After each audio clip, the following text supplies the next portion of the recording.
6টা দোয়া এবং জিকির আছে, যেই দোয়া জিকিরগুলো কোরআন হাদিসে বর্ণিত সকল দোয়া জিকিরের খোলাসা, সারমর্ম এবং নির্যাস। এই 6টাকে যদি কোনো মুসলমান নিয়মিত আঁকড়ে ধরে, তাহলে কোরআন এবং হাদিসের যত দোয়া এবং জিকির আছে কেমন যেন তার নির্যাসটা নিয়মিত সে আমল করলো। বলবো সেগুলা। এই 6টা দোয়া এবং জিকিরের মধ্যে সর্বপ্রথম হলো নবী করিম সাল্লাল্লাহু আলাইহি সাল্লামের প্রতি দুরূদ প্রেরণ করা। নবীজি সাল্লাল্লাহু আলাইহি সাল্লামের প্রতি দুরূদ প্রেরণ করার আমল এরকম আমল, আপনি যদি সারা দিনে শুধুমাত্র নবীজির প্রতি দুরূদ প্রেরণ করার আমলটাই জিকির হিসাবে সবচেয়ে বেশি করেন, দোয়া হিসাবে যদি এটাই আপনি সারাদিন করতে থাকেন, তো আপনার জন্য যথেষ্ট হবে। আল্লাহর কাছে আর কিছু না চাইলেও চলবে, আর কিছু না চাইলেও চলবে। দুরূদ মানে হলো নবীজির জন্য দোয়া করা। ভাই, আল্লাহ তার হাবিবকে রহম করবেন, আপনার আমার দোয়ার দিকে আল্লাহর তাকানোর কোনো ঠেকা আছে? নবীজি কি আমাদের দোয়ার কোনো মুখাপেক্ষী? কিন্তু আমরা তার জন্য দোয়া করলে ওই চান্সে আল্লাহ তাআলা আমাদের প্রতি অনুগ্রহ করবেন। একবার না, আপনি নবীজির প্রতি একবার রহমতের দোয়া করবেন, একবার দুরূদ পাঠ করবেন। মান সাল্লা আলাইয়া মাররাতান সাল্লাল্লাহু আলাইহি আশরা। নবীজি সাল্লাল্লাহু আলাইহি সাল্লাম বলেছেন, একবার আমার জন্য তোমরা দোয়া করলে, আমার প্রতি দুরূদ পাঠ করলে, আল্লাহ তাআলা তোমাদের জীবনে 10 বার 10 জায়গায় 10 টাইমস তোমাদের উপরে আল্লাহ তাআলা অনুগ্রহ করবেন। আপনি টেরও পাবেন না কত জায়গায় আল্লাহ অনুগ্রহ করেছেন। আল্লাহ বাঁচাই দিয়েছেন, একটুর জন্য শেষ হয়ে যান নাই। ওই যে দুরূদ পড়ছেন, আল্লাহ তাআলা রক্ষা করছে, আপনি খবরও নাই। আল্লাহ তাআলা আপনার প্রতি বিশাল একটা দান করছে, আপনি লক্ষ্যও করেন নাই। ওই যে দুরূদ পড়ছেন একবার, 10 বার রহমত হবে। এভাবে যত দুরূদ পড়বে সে তত রহমত এবং অনুগ্রহ পাবে। এক সাহাবী বলেছেন, ইয়া রাসূলুল্লাহ, আমি আমার দোয়ার কত অংশ আপনার জন্য রিজার্ভ রাখবো? আমি তো আল্লাহর কাছে অনেক কিছু চাইবো, অনেক কিছু নিবেদন করব, আপনার জন্য যেন আল্লাহ রহমত নাজিল করে, এটাই হলো দুরূদ। এই দুরূদটা আমি কি পরিমাণ রাখবো? 4 ভাগের 1 ভাগ, 3 ভাগের 1 ভাগ, অর্ধেক? এরপরে সাহাবী বলছেন, আসলে যদি সবগুলোই করি। উনি এক একটা পার্সেন্টেজ বলছেন, আর নবী করিম সাল্লাল্লাহু আলাইহি সাল্লাম বলছেন যে, তাকে বুঝাচ্ছেন যে আরো বেশি করতে পারলে ভালো হয়। তো সাহাবী বাড়াইতে বাড়াইতে শেষ পর্যন্ত বলেন যে, আমার দোয়া যদি সবগুলো আপনার জন্য করি, আমি যদি আর কোনো দোয়া না করি, শুধু আপনার জন্যই দোয়া করি। নবী করিম সাল্লাল্লাহু আলাইহি সাল্লাম তাকে সুসংবাদ দিলেন যে, তাহলে তোমার আর কোনো সমস্যা থাকবে না, সব সমস্যা দূর হয়ে যাবে, তোমার কোনো পেরেশানি থাকবে না। ভাইরা আমার, দুরূদের আমল এমন একটা আমল যে আপনার জীবনে কোনো বিপদ, কোনো মুসিবত, কোনো পেরেশানি, কোনো সমস্যা দেখা দিয়েছে, আপনি যদি দুরূদ পড়তে থাকেন, কোনো কিছু মনে আসছে না। অনেক সময় ছাত্র জিজ্ঞেস করে, ভাই পরীক্ষার হলে পড়া ভুলে গেছি, কি করবো? আমি দুরূদ পড়া শুরু করেন। আরবদেরকে দেখা যায় কোনো কিছু ভুলে গেলে তারা বলে আল্লাহুম্মা সাল্লি আলা মুহাম্মদ, আল্লাহুম্মা সাল্লি আলা মুহাম্মদ, এটা শুরু করে তারা। কারণ নবী করিম সাল্লাল্লাহু আলাইহি সাল্লাম এর হাদিস থেকে স্পষ্টভাবে, একটি নয় বহু হাদিস থেকে প্রমাণিত, যে ব্যক্তি দুরূদটা নিয়মিত পাঠ করবে, সালাত আলা নবীটাকে যে ব্যক্তি আঁকড়ে ধরবে, সব সময় তার মুখ থেকে সালাত সালাত সালাম চলতে থাকে, এই ব্যক্তির সকল গুনাহ আল্লাহ মাফ করে দিবেন, সকল পেরেশানি আল্লাহ তাআলা মুক্ত করে দিবেন। ভাইরা আমার, দুরূদের আমলটা এত গুরুত্বপূর্ণ আমল। এটা আমরা করি এখন। অনেকে আছেন যে আনুষ্ঠানিকতা যখন থাকে দুরূদের, মিলাদের, তখন একটু সালাত আলা নবী যেভাবে করেন। আর বাকি অনেকে আছেন যেগুলো করারও কোনো খোঁজ খবর নাই। দুরূদ বেশি বেশি করে পাঠ করবো তো ইনশাআল্লাহ। সবচেয়ে শ্রেষ্ঠ দুরূদ, সবচেয়ে উত্তম দুরূদ হলো দুরূদ ইব্রাহিম, যেটা নামাজে পড়েন। আর সবচেয়ে সংক্ষিপ্ত দুরূদ হলো সাল্লাল্লাহু আলাইহি ওয়াসাল্লাম। এছাড়া নবীজির প্রতি দোয়ামূলক যে কোনো দুরূদই আল্লাহর কাছে গ্রহণযোগ্য হতে পারে, যদি দুরূদের অর্থের মধ্যে, কথা বলার মধ্যে খারাপ কিছু না থাকে। দুরূদের নামে অনেকগুলো দুরূদ প্রচলিত আছে বিভিন্ন বই পুস্তকে। অমুক দুরূদ পড়লে অমুক এত নেকি হয়, বা অমুক দুরূদ পড়লে এতবার পড়লে ওই বিপদ দূর হয়। এগুলো কোনো হাদিস নির্দেশিত না, এগুলো হয়তো কারো তাজরিবা, অভিজ্ঞতা নির্ভর। কিন্তু হাদিস নির্দেশিত দুরূদ হলো দুরূদ ইব্রাহিম, আর সবচেয়ে সংক্ষিপ্ত দুরূদ হলো সাল্লাল্লাহু আলাইহি সাল্লাম। অর্থের ভিতরে যদি খারাপ কিছু, শিরকের কিছু না থাকে, নবীকে আবার আল্লাহর পর্যায়ে পৌঁছানোর মতো গোমরাহি যদি না থাকে দুরূদের অর্থের মধ্যে, তাহলে যে কোনো দুরূদই আপনি আল্লাহর কাছে পেশ করতে পারেন। তাহলে 6টা দোয়া হলো কোরআন হাদিসের শত শত সহস্র দোয়ার নির্যাস এবং খোলাসা। তার 1 নম্বর হলো দুরূদের আমল। করবো না বেশি বেশি ইনশাআল্লাহ? আমার জীবনে বহুবার এমন হয়েছে, বহুবার এমন এমন বিপদ যে দেয়ালে পিঠ ঠেকে গেছে, এখান থেকে উদ্ধারের কোনো পথ আর চোখের সামনে দেখা যাচ্ছে না। আমি এই আমলটি, এর পাশাপাশি ইস্তেগফারের আমল যেটা দ্বিতীয় নম্বরে বলবো আমি, এই দুটি আমল কন্টিনিউয়াসলি করে গেছে, হরদম প্রতি নিঃশ্বাসে নিঃশ্বাসে, বাস টয়লেটের টাইম বাদে বাকি ফুল টাইম এটা দুরুদ এবং ইস্তেগফার অব্যাহত রাখছি। আল্লাহ তাআলা এমন ভাবে অলৌকিক ভাবে উদ্ধার করেছেন যে আমার কল্পনায়ও আসে না যে এখান থেকে এভাবে হেল্প হতে পারে। ভাইরা আমার অভিজ্ঞতার 2 পয়সার কোনো মূল্য নাই। আমার অভিজ্ঞতা কি আসলো না আসলো এটাতে কিছু আসা যায় নাই। রহমতুল লিল আলামিন আল্লাহর রাসূল আল্লাহর নবী ওয়াদা করেছেন যে আপনার পেরেশানি দূর হবেই হবে ইনশাআল্লাহ। অতএব দুরুদের আমল বেশি বেশি করবো না ইনশাআল্লাহ। নাম্বার 2, ইস্তেগফার। ইস্তেগফার ইস্তেগফার এটাও বেশি বেশি করতে হবে, দুরুদও বেশি বেশি করতে হবে। দুরুদের ব্যাপারে নবী করিম সাল্লাল্লাহু আলাইহি সাল্লাম এক হাদিসে বলেছেন, আকসিরু আলাইয়া মিনাস সালাতি মিন ইয়াউমিল জুমআতি ওয়া লাইলাতিল জুমআহ।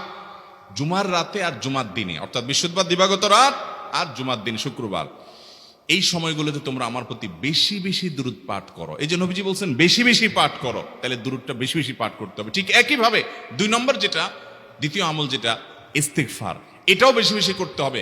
কারণ ইস্তেগফার সম্পর্কে কোন কোন হাদিসের ভাষ্যের মধ্যে মান লাজিমাল ইস্তেগফার ভাষ্য এসেছে, অর্থাৎ যে ব্যক্তি ইস্তেগফারকে আঁকড়ে ধরবে, এটাকে কন্টিনিউয়াসলি করবে, ইস্তেগফার কখনো ছাড়বে না, সবসময় তার মধ্যে ইস্তেগফার অব্যাহত থাকবে, ওই ব্যক্তিকে আল্লাহ রাব্বুল আলামিন বিভিন্ন পেরেশানি থেকে সারপ্রাইজড হওয়ার মতো এমন এমন পথ বের করে দিবে যে সে চিন্তাও করে নাই। তার পেরেশানি থেকে মুক্তির পথ আল্লাহ তাআলা দেখায় দিবেন। ইস্তেগফার কিভাবে করবেন ভাই? ইস্তেগফার এমন একটা আমল, এটা ছাড়া তো আমাদের উপায় নাই ভাই।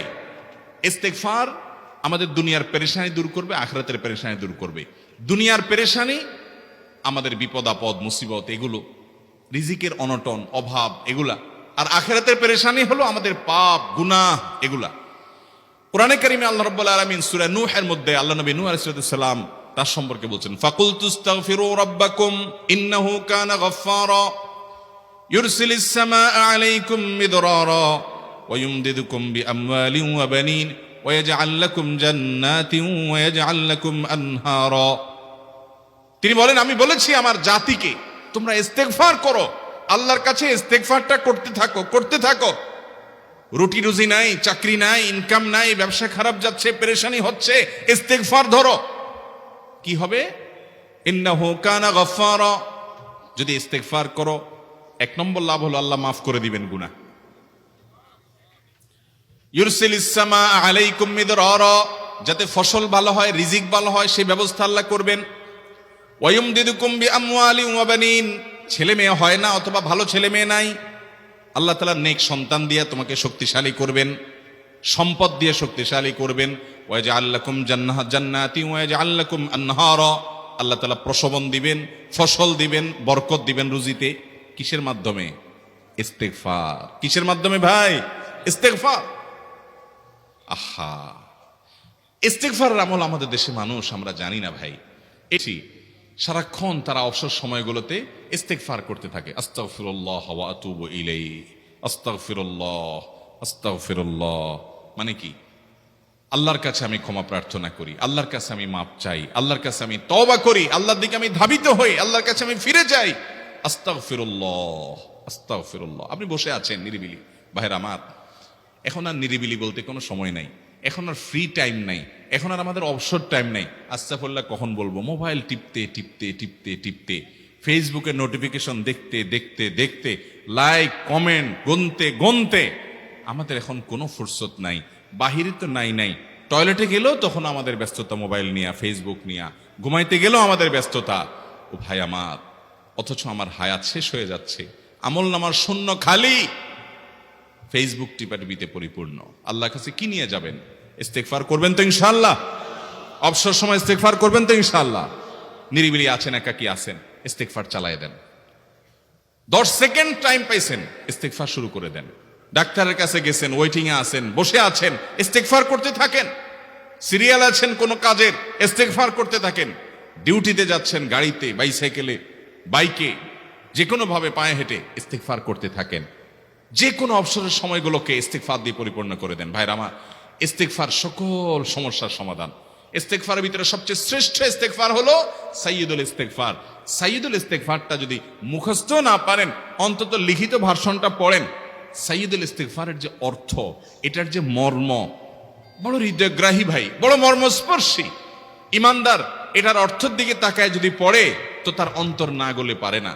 আল্লাহুম্মা আনতা রব্বি, হে আল্লাহ আপনি আমার রব, আপনি আমার পালনকর্তা লাগেন। আপনার সাথে আমার এই সম্পর্ক, আমি আপনার গোলাম, আপনি আমার রব, এই সম্পর্কটা আপনার সাথে আছে।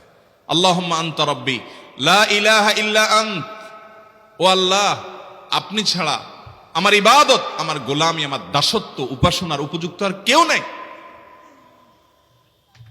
আল্লাহুম্মা আনতা রব্বি লা ইলাহা ইল্লা আন্ত খালাকতানি, আপনি আমাকে সৃষ্টি করেছেন। ওয়া আনা আবদুক, আল্লাহ আমি আপনার গোলাম। দেখেন কিভাবে আল্লাহর সাথে সম্পর্কটার কথা বলা হচ্ছে মুহাব্বতের সাথে।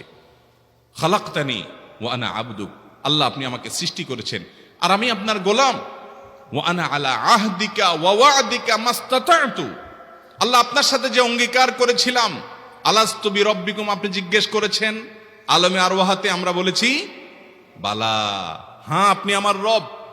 আপনাকে রব হিসাবে স্বীকৃতি দিয়ে আপনার গোলামি করার যে অঙ্গীকার আমরা করেছি, কালিমাতুশ শাহাদা যে আমরা পাঠ করেছি, এই যে আপনার সাথে কৃত অঙ্গীকার, রব হিসাবে স্বীকৃতি দেওয়ার পর, গোলাম হিসাবে মেনে নেওয়ার পর, আমি আপনার যে গোলামি করার কথা ছিল, ওয়া আনা আলা আহদিকা ওয়া ওয়া'দিকা মাস্তাতা'তু, যতটুকু পারছি আমি সে ওয়াদার উপরে থাকার চেষ্টা করছি আল্লাহ। ওয়া আনা আলা আহদিকা ওয়া ওয়া'দিকা মাস্তাতা'ত আবুউ লাকা বিনি'মাতিকা আলাই, আল্লাহ আমি স্বীকার করি আপনি আমার প্রতি অনেক নিয়ামত দিয়েছেন, অনেক নিয়ামত দিয়েছেন, এটা আমি স্বীকার করি। ওয়া আবুউ লাকা বিযামবি, আর আমি এও স্বীকার করি যে আল্লাহ অনেক অপরাধ, অনেক পাপ আমার দ্বারা হয়ে গেছে। ফাগফিরলি, অতএব আপনি আমাকে মাফ করে দেন। ফাইন্নাহু লা ইয়াগফিরুয যুনুবা ইল্লা আনতা, কারণ আপনি ছাড়া আর কেউ গুনাহ ক্ষমা করতে পারবে। ভাইরা আমার, অর্থের দিকে লক্ষ্য করে করে, মর্মটা বুঝে বুঝে একটু সাইয়্যিদুল ইস্তিগফার পড়েন। লেখা দেখে দেখে পড়েন, ইউটিউব থেকে দেখে দেখে পড়েন, কিন্তু পড়েন। আল্লাহুম্মা আনতা রাব্বি লা ইলাহা ইল্লা আন্ত খালাকতানি ওয়া আনা আবদুক ওয়া আনা আলা আহদিকা ওয়া ওয়া'দিকা মাস্তাতা'তু আউযু বিকা মিন শাররি আবুউ লাকা বিনি'মাতিকা আলাইয়া ওয়া আবুউ লাকা বিযামবি ফাগফিরলি ফাইন্নাহু লা ইয়াগফিরুয যুনুবা ইল্লা আনতা। এটা হলো বড় ইস্তিগফার। এত বড় ইস্তিগফার পড়তে পারেন না, কোনো পেরেশানি নাই, কোনো অসুবিধা নাই। সবচেয়ে ছোট ইস্তিগফার হলো আস্তাগফিরুল্লাহ আস্তাগফিরুল্লাহ আস্তাগফিরুল্লাহ। আল্লাহ আপনার কাছে ক্ষমা চাই, কত ভুল হয়ে যায়, কত অন্যায় হয়ে যায়। ভাইরা আমার, এটা হলো রিমুভার। ভুল করে কিছু লিখছেন, রিমুভ করে ফেলছেন, শেষ হয়ে গেছে। আপনি ঘন ঘন ইস্তিগফার পড়তে থাকেন, অগণিত ভুল হয়, অগণিত ত্রুটি হয়, বারবার ইস্তিগফার এগুলোকে সবগুলোকে শেষ করে দেয়। ভাইরা আমার, নিরাপত্তা এনে দেয়। আল্লাহ কোরআনে কারিমে বলেছেন যে আপনার রব আপনার কওমের প্রতি আযাব নাজিল করবেন না যদি আপনি থাকেন। আর যদি তারা ইস্তিগফারে রত রাখে, তাহলে গণ আযাব আল্লাহর পক্ষ থেকে আসবে। অতএব ভাইরা আমার, ইস্তিগফার বেশি বেশি করতে হবে। 6টা আমল, 6টা জিকির, দোয়া হলো শত শত হাজার দোয়া এবং জিকিরের সান্নিধ্যাসের। দ্বিতীয়টা হলো ইস্তিগফার। চেষ্টা করবো না ইনশাআল্লাহ ইস্তিগফার করা, চলতে ফিরতে আস্তাগফিরুল্লাহ ওয়া আতুবু ইলাইহি, অথবা শুধু আস্তাগফিরুল্লাহ। আরেকটা ইস্তিগফার হাদিসে বর্ণিত, আস্তাগফিরুল্লাহাল্লাযী লা ইলাহা ইল্লা হুয়াল হাইয়ুল কাইয়্যুম ওয়া আতুবু ইলাইহি ওয়া লা হাওলা ওয়া লা কুওয়াতা ইল্লা বিল্লাহ। এটাও ইস্তিগফার। তাহলে একটা বড় ইস্তিগফার, একটা মিডিয়াম, একটা ছোট, যার যেটা সুবিধা হয় এটা পড়েন। বড়টা হলো সাইয়্যিদুল ইস্তিগফার, সবচেয়ে শ্রেষ্ঠ ইস্তিগফার, যেটা হাদিসে বর্ণিত হয়েছে। সাইয়্যিদুল ইস্তিগফার নবীজি সকাল সন্ধ্যা পাঠ করতেন, বিভিন্ন সময় পাঠ করতেন, রাতে পাঠ করার কথা বলতেন। সাইয়্যিদুল ইস্তিগফার পাঠ করলে আল্লাহ রাব্বুল আলামিন ওই দিনে, ওই রাতে, ওই ব্যক্তি মারা গেলে তার সব গুনাহ খাতা মাফ করে তাকে জান্নাত দিবেন ইনশাআল্লাহ। অতএব ভাইরা আমার, সাইয়্যিদুল ইস্তিগফার সবচেয়ে বড়, আস্তাগফিরুল্লাহাল্লাযী লা ইলাহা ইল্লা হুয়াল হাইয়ুল কাইয়্যুম ওয়া আতুবু ইলাইহি ওয়া লা হাওলা ওয়া লা কুওয়াতা ইল্লা বিল্লাহ। এটা হলো মাঝারি ধরনের। আর সবচেয়ে ছোট ইস্তিগফার হলো আস্তাগফিরুল্লাহ ওয়া আতুবু ইলাইহি। তাহলে 6 আমলের কয়টা গেল? 2টা। প্রথমটা হলো দুরূদ আর দ্বিতীয়টা হলো ইস্তিগফার। নাম্বার 3, এটা আমাদের বেশিরভাগ মানুষ জীবনে হয়তো শুনেনও নাই, অনেকে হয়তো শুনছেন, আমল করা হয় না। খুব সীমিত সংখ্যক আল্লাহর বান্দার আমলের তৌফিক হয়। সেটা হলো ইয়া যাল জালালি ওয়াল ইকরাম। এটা একটা জিকির, আল্লাহ তাআলাকে ডাকা, আহ্বান করা, এটাই জিকির। ইয়া যাল জালালি ওয়াল ইকরাম। নবী করিম সাল্লাল্লাহু আলাইহি সাল্লাম বলেছেন, আলিজু বিয়া যাল জালালি ওয়াল ইকরাম। তোমরা ইয়া যাল জালালি ওয়াল ইকরাম এটাকে আঁকড়ে ধরো, এটাকে নিয়মিত করো, বেশি বেশি করে বলতে থাকো এটাকে সব সময় এটাকে মুদাওয়ামাতের সাথে কন্টিনিউয়াসলি এটা বলতে থাকো, ইয়া যাল জালালি ওয়াল ইকরাম।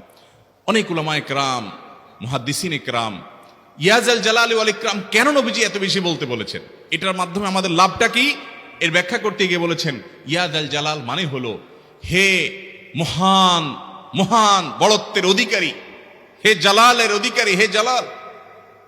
ওয়াল ইকরাম হে দানশীল। তাহলে প্রথম বাক্যে আল্লাহর বড়ত্বের কথা স্বীকৃতি দিয়ে প্রশংসা করা হয়, আর দ্বিতীয় বাক্যে হে দানশীল বলে আল্লাহ তাআলার কাছ থেকে চাওয়া হয় যে আপনি যেহেতু দানশীল এবং আপনি যদি মহান, অতএব আপনি আমাকে দান করেন। এটা ডাকলেই, আল্লাহকে এই বলে ডাকলেই চাওয়া হয়ে যায়। এই জন্য বেশি বেশি করে ইয়া যাল জালালি ওয়াল ইকরাম পড়তে হবে। অনেকে হয়তো নতুন শুনেছেন, আজকে থেকে শুরু করে দিবেন ইয়া যাল জালালি, সকাল বিকাল মনে থাকে না তো লিখে লিখে ওয়ালে টাঙ্গায় দেন। বাসা বাড়িতে এমন জায়গায় লিখে রাখেন তাকাইলে নজরে পড়ে, কারণ মোবাইলে আমাদেরকে সবকিছু ভুলায় দেয়, দুনিয়ার ব্যস্ততা সব ভুলায় দেয়। এই জন্য বেশি বেশি ইয়া যাল জালালি ওয়াল ইকরাম পড়বো। 3টা হয়ে গেল। নাম্বার 4 নম্বর যে দোয়া এবং জিকির করতে নবী করিম সাল্লাল্লাহু আলাইহি সাল্লাম সব সময় আমাদেরকে উৎসাহ দিয়েছেন, অনুপ্রেরণা দিয়েছেন। এবং ইবনে সাদি রাহিমাহুল্লাহ তিনি 6টা নির্যাস দোয়া এবং জিকির যে বলেছেন, তার 4 নম্বর হলো লা হাওলা ওয়ালা কুওয়াতা ইল্লা বিল্লাহ। লা হাওলা ওয়ালা কুওয়াতা ইল্লা বিল্লাহ। লা হাওলা ওয়ালা কুওয়াতা ইল্লা বিল্লাহ, এটা হলো সারেন্ডার করা, আল্লাহর কাছে সারেন্ডার করা, আত্মসমর্পণ করা। মানে আল্লাহ ছাড়া কোনো ভালো কাজ করার ক্ষমতা কারণ নাই, করার তৌফিক দেওয়ার ক্ষমতা কারণ নাই, আর পাপ থেকে বাঁচানোরও ক্ষমতা কারণ নাই। এই জন্য আমি কেমন যেন আল্লাহর কাছে সারেন্ডার করছেন, লা হাওলা ওয়ালা কুওয়াতা ইল্লা বিল্লাহ। কোন অবস্থা, কোন সামর্থ্য, এগুলো কারোর কাছে নাই, শুধুমাত্র কার কাছে আছে? আল্লাহর কাছে আছে। এই অর্থ বুঝে আপনি লা হাওলা ওয়ালা কুওয়াতা ইল্লা বিল্লাহ বেশি বেশি পাঠ করবেন। নবী করিম সাল্লাল্লাহু আলাইহি সাল্লাম বলেছেন, তোমাদেরকে কি আমি জান্নাতের একটা ভান্ডারের খবর দিব, যেটা জান্নাতের ভান্ডার, সওয়াব টওয়াব না, সাধারণ অল্প স্বল্প সওয়াব না, পুরো জান্নাতের ভান্ডারের সন্ধান দিয়ে দিব। সাহাবা ইকরাম তো চাইতেনই সেটা। নবীজি সাল্লাল্লাহু আলাইহি সাল্লাম তখন বলেছেন যে লা হাওলা ওয়ালা কুওয়াতা ইল্লা বিল্লাহ, এটা হলো কানজুম মিন কুনুজিল জান্নাহ, জান্নাতের ভান্ডার সমূহের মধ্যে থেকে একটা বড় ভান্ডার হলো লা হাওলা ওয়ালা কুওয়াতা ইল্লা বিল্লাহ। অতএব এই আমলটাও বেশি বেশি করবেন। 4 নম্বর আমল হয়ে গেল। দুরুদের আমল 1, ইস্তিগফার আমল 2, ইয়া যাল জালালি ওয়াল ইকরাম 3, লা হাওলা ওয়ালা কুওয়াতা ইল্লা বিল্লাহ। কয়টা হলো? 4। 5 নম্বর আমল হলো দোয়া ইউনুস। দোয়া ইউনুস জানা আছে তো? লা ইলাহা ইল্লা আনতা সুবহানাকা ইন্নী কুনতু মিনাজ জালিমিন। ভাইরা আমার, অর্থের দিকে তাকায়া মাঝে মধ্যে মোবাইল টোবাইল সব ফালায় রেখে একটু আল্লাহর সাথে কথা বলবেন, আল্লাহর সাথে একটু কানেক্টেড হওয়ার চেষ্টা করবেন, আল্লাহর সাথে একটু সংযুক্ত হওয়ার চেষ্টা করবেন। ডিসকানেক্টেড তো পুরো লাইফটা কাটাই দিলেন, একটু কানেক্টেড হওয়ার চেষ্টা করেন। প্রতিদিন কিছু সময় বসে একটু জিকির করেন, চলতে ফিরতে একটু আল্লাহকে সময় দেন। আপনি উপকৃত হবেন, আপনার কল্ব জিন্দা হবে, আমল নামা সওয়াবে পরিপূর্ণ হবে। লা ইলাহা ইল্লা আনতা সুবহানাক ইন্নী কুনতু মিনাজ জালিমিন। অর্থের দিকে তাকান, কত মর্মস্পর্শী। লা ইলাহা ইল্লা আনতা, আল্লাহ আপনি ছাড়া কোনো সত্যিকারের মাহবুদ নাই, উপাস্য নাই। সুবহানাক, আপনি পবিত্র, আমি আপনার পবিত্রতা জ্ঞাপন করছি। ইন্নী কুনতু মিনাজ জালিমিন, তবে আমি সেসব মানুষদের অন্তর্ভুক্ত যারা নিজের প্রতি নিজে জুলুম করেছে, অবিচার করেছে, অন্যায় করে আমার নিজের পায়ে নিজে কুড়াল মেরেছি বহু। অতএব আপনি আমাদের প্রতি রহম করেন। এই দোয়া পাঠ করে আপনারা সবাই জানেন আল্লাহর একজন নবী, তিনি জীবনের সবচেয়ে কঠিন পরিস্থিতির মুখোমুখি হয়ে এমন বিপদে পড়েছেন যে বিপদ থেকে উদ্ধারের কোনো পথ ছিল না। দুনিয়াবী সকল সিস্টেম বলবে যে সমুদ্রে নিক্ষেপিত হয়ে বিশাল বড় সমুদ্রের প্রাণী মাছের পেটে চলে গেলে সে মানুষ আবার বাঁচে কিভাবে? মুহূর্তের ভিতরে তো মারা যাবে অক্সিজেনের অভাবে। এটাই দুনিয়ার সিস্টেম বলে। আল্লাহ তাআলা অলৌকিক ভাবে, অলৌকিক লৌকিক সিস্টেমের ঊর্ধ্বে রেখে আল্লাহ তাআলা তাকে এই বাক্য পাঠ করার কারণে এর মাধ্যমে আল্লাহ তাকে মুক্তি দান করেছেন। এবং আল্লাহ তাআলা এই ঘটনা কোরআনে উল্লেখ করার পর একটা সুসংবাদ বলছেন আমাদের সবার জন্য, বিরাট বড় আনন্দের সংবাদ। আল্লাহ বলেছেন, ওয়াকাযালিকা নুনজিল মুমিনিন। এই বাক্য পাঠ করার পর ইউনূস আলাইহিস সালামকে শুধু রক্ষা করেছেন আল্লাহ তাই নয়, আল্লাহ বলেছেন একইভাবে তাকে যেরকম রক্ষা করেছি, এই বাক্য যদি কেউ পড়ার মতো পড়ে, হক আদায় করে পড়ে, মনের গভীর থেকে পড়ে, মর্ম উপলব্ধি করে পড়ে, নিয়মিত পড়ে, ওয়াকাযালিকা নুনজিল মুমিনিন, ঈমানদারদেরকে আমি রক্ষা করে দেব এভাবে। আরো শুনবেন, আমাদের প্রিয় নবী সাল্লাল্লাহু আলাইহি ওয়াসাল্লাম বলেছেন, তোমরা আমার ভাই ইউনূস ইবনে মাত্তা যে দোয়া করেছে, ওই দোয়াটাকে তোমরা আঁকড়ে ধরবা, যে কোনো বিপদে আপদে মুসিবতে আল্লাহর কাছে চাইবা। ভাইরা আমার, আমরা বিপদ আপদে পড়লে হুজুরদের কাছে চলে যায় দোয়ার জন্য, অনেকে মাজারে চলে যায়, সেখানে মানত করে, টাকা পয়সা দেয় বিপদ উদ্ধার করার জন্য। কপাল পড়া জানে না ও কার গোলাম, ও আরশে আজিমের মালিকের গোলাম, তার সাথে ডাইরেক্ট কানেক্টেড হওয়ার সুযোগ আছে, শুধু ইউজ করলেই হয়, সুইচ দিলেই হয়। কপাল পড়া জানে না, ডানে বামে গিয়ে নিজের আমল বরবাদ করে, ঈমান বরবাদ করে, তাওহীদ নষ্ট করে। ভাইরা আমার, তাহলে যে কোনো সমস্যা ফিল করি অথবা স্বাভাবিক অবস্থাতে দোয়া ইউনূস পাঠ করব, লা ইলাহা ইল্লা আনতা সুবহানাকা ইন্নী কুনতু মিনাজ জালিমিন। ভাইরা আমার, দুনিয়ার মানুষের কাছে আপনি অপরাধী এটা বললে খারাপ লাগে। আপনি একটা অফিসে চাকরি করেন, দুর্নীতি করে চুরি করে ধরা পড়ছেন, বসের কাছে যে মাপ চাইছেন, স্যার ভুল হয়ে গেছে, আর কখনো করব না, লোভে পড়ে করে ফেলছি, বিপদে পড়ছিলাম, টাকা টানছিল স্যার, আর কোনোদিন করব না, মাফ করে দেন স্যার, চাকরিটা রাখেন স্যার। আপনি মাপ চাইলেন, লজ্জিত হলেন, চোখের পানি ফেললেন, পাও ধরে মাপ চাইলেন, ছোট হলেন। এই ছোট হওয়ার পরে আপনার চাকরি যদি টিকেও যায়, বস যদি আপনাকে মাফ করেও দেন, তারপরেও কি আপনার কাছে ভালো লাগবে? না এত বড় একটা অঘটন ঘটলো, ছোট হলেন, সবার সামনে লজ্জিত হলেন, অনুতপ্ত হলেন, ধরা পড়লেন, মাপ চাইতে হলো, এজন্য আপনার খারাপ লাগবে না? কিরকম খারাপ লাগবে? এত খারাপ লাগে অনেকে সহ্য করতে পারে না, গুনাহের দিকে চলে যায়, আত্মহত্যা পর্যন্ত করে ফেলে, এই বেইজ্জতি সহ্য করতে পারে না। ঠিক না বে ঠিক? মানুষের কাছে মাপ চাইলে, মানুষের কাছে ছোট হলে মানুষের কষ্ট হয়। অদ্ভুত! আরশে আজিমের মালিকের কাছে সেজদায় পড়ে চোখের পানি ফেলে যদি স্বীকার করেন, ও মালিক, নামাজ পড়ি নাই, বড় জুলুম করেছি, কাবিরা গুনাহ করেছি, ও মালিক, হারাম জিনিস দেখে ফেলেছি, খারাপ জিনিস শুনে ফেলেছি, পাপ করেছি, অপরাধ করেছি মালিক, জাহান্নামের যে বিবরণ হাদিসে আসছে, এটা সহ্য করার ক্ষমতা আমার নাই, আপনি আমাকে মাফ করে দেন।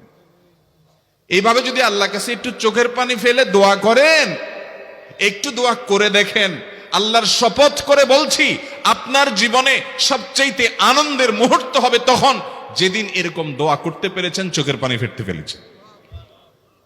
দুনিয়ার মানুষের কাছে ছোট হলে মানুষের মনটা সংকীর্ণ হয়, ছোট হয়, মানুষ অপমান বোধ করে, খারাপ লাগে। মালিকের কাছে যদি কেউ মাপ চায়, চোখের পানি ফেলে, ইস্তেগফার করে, ছোট হয়, তাহলে তার অন্তরে আরো আনন্দ অনুভব হয়। সালহাতু সঙ্গে বুদি দিল খরাশ, আজমোদে এক জামানা খাকে বাস। পাথর হয়ে বহুকাল ছিলে ভাই, কিছু কালের জন্য একটু মাটি হও, আসো, একটু মাটি হয়ে দেখো।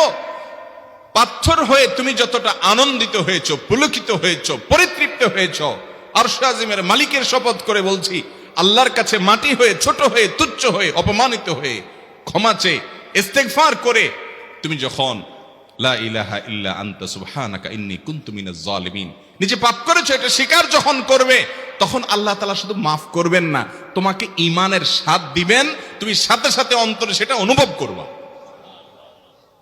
ভাইরা আমার, আল্লাহর দিকে ধাবিত হব তো ইনশাআল্লাহ? গুনাহের, পাপের, অপরাধের পথ ছেড়ে আসবো তো ইনশাআল্লাহ? লা ইলাহা ইল্লা আনতা সুবহানাকা ইন্নী কুনতু মিনাজ জালিমিন। কোরআন হাদিসের নির্যাসের 5 নম্বর আমল দোয়া ইউনুস। নবীজি সাল্লাল্লাহু আলাইহি সাল্লাম বলেছেন, আমার ভাই ইউনুস আলাইহিস সালাম তিনি আল্লাহর কাছে এটা পড়ে যেরকম বিপদ থেকে রক্ষা পেয়ে গেছেন, তোমরা আমার ভাই ইউনুস আলাইহিস সালামের দোয়াটা বেশি বেশি পড়বা, ওইটাকে তোমরা আঁকড়ে ধরবা, তোমাদেরকে আল্লাহ তাআলা উদ্ধার করবেন।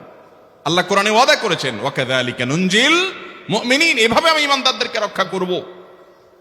অতএব ভাইরা আমার, বিপদ আপদে ওই মাজারে দৌড় দিবেন না, হুজুরের কাছে দোয়া চান, এটাতে দোষের কিছু নাই, কিন্তু সবকিছুর আগে আপনি নিজে নিজের মালিকের কাছে চান।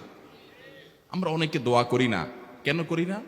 আমরা মনে করি যাই রে, আমি এত গুনাহগার মানুষ, আমার দোয়া কবুল হবে, এই জন্য হুজুরের কাছেই শুধু যায়, যে হুজুর যদি কিছু বলে দেয়।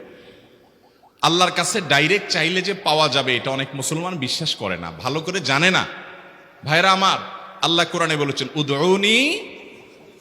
উদউনি আস্তাজিব লাকুম, তোমরা আমার কাছে দোয়া করো, আমি কবুল করব, ওয়াদা করেছেন আল্লাহ তাআলা। আমার রব কি ওয়াদার খেলাফ করে? আমাদের রব ওয়াদার খেলাফ করে?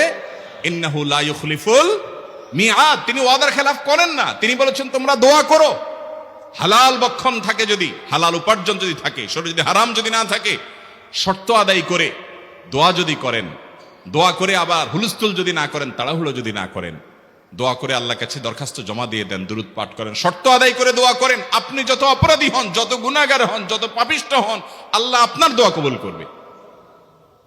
আচ্ছা ভাই, আমরা যত খারাপ হই, আপনি নামাজ পড়েন না, আপনি ফিল্ম দেখেন, আপনি হারাম জিনিস দেখেন, আপনি অনেক খারাপ কাজ করেন, গালিগালাজ করেন, মানুষের হক মারেন, যত খারাপ আপনি হন, আপনি ইবলিসের চেয়ে বেশি খারাপ হতে পারবেন? ইবলিসের চেয়ে বেশি খারাপ হওয়ার সুযোগ আছে? খারাপের বাপ সে, তার মতো খারাপ তো আপনি চাইলেও হতে পারবেন না, ঠিক না ভাই? ঠিক। আচ্ছা, এই ইবলিস আল্লাহর কাছে দোয়া করছে কখন? এমন সময় যখন আল্লাহ তাকে নির্দেশ করছে সিজদা করো, আদমের সম্মানে। সেই নির্দেশ সে লঙ্ঘন করেছে, ডাইরেক্ট আল্লাহর সামনে সরাসরি লঙ্ঘন, সরাসরি বিদ্রোহ। আপনার সামনে আপনার ছেলে, আপনার কর্মচারী, আপনার কাজের লোক ডাইরেক্ট যদি একটা জিনিস বলে পারবো না, কি পরিমাণ মেজাজ আপনার গরম হবে চিন্তা করেন। অথচ আপনিও মানুষ, সেও মানুষ, আর আল্লাহ হলেন সৃষ্টিকর্তা, এ হলো সৃষ্টি। সে যুক্তি দেখায়, খালাকতানি মিন নার ওয়া খালাকতাহু মিন তিন, আমারে আগুন থেকে তৈরি করছেন, তারে মাটি থেকে তৈরি করছেন, আমি কেন তারে সিজদা করব? তর্ক যুক্তি হাজির করে আল্লাহর নির্দেশকে আল্লাহর সামনে লঙ্ঘন করেছে। কত ডেঞ্জারাস সিচুয়েশন বুঝেন, কি পরিমাণ রাগ আল্লাহ রাব্বুল আলামিন হওয়ার কথা। তার তো গুণবাচক নাম শুধু রহমান রহিম না, তার গুণবাচক নাম আছে কি? কাহার, জব্বার। তো আল্লাহ রাব্বুল আলামিনের এই গুণবাচক নামও তো আছে। তিনি হচ্ছে প্রচন্ড রকমের কাহারের অধিকারী। তো আল্লাহর সামনে ডাইরেক্ট তার আদেশকে লঙ্ঘন করেছে, হঠকারিতা দেখিয়েছে, অহংকার করেছে, দম্ভ দেখিয়েছে, এত বড় বেয়াদবি করেছে।